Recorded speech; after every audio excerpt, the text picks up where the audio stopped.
Alright, so how do you solve this? The ball is thrown straight upward at an initial speed of 80 feet per second. Use this formula.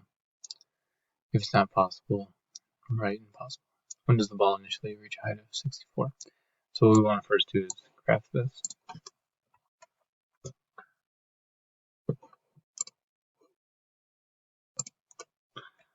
So we end up getting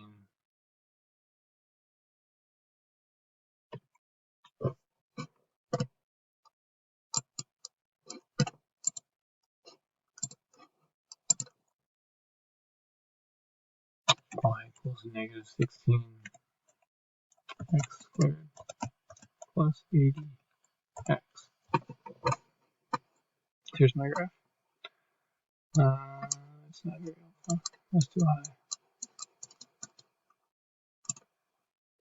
So let's change this to be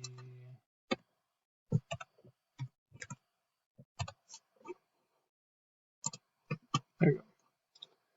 Alright, so when does the ball initially reach a height of 64? It's right here. So at 1 second.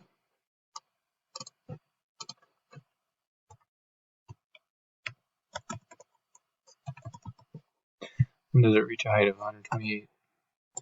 It doesn't. 100's max, so impossible.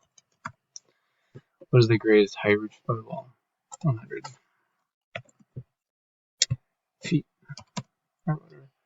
When does the ball reach the highest point of its path? 2.5 seconds. When does the ball hit the ground? Seconds.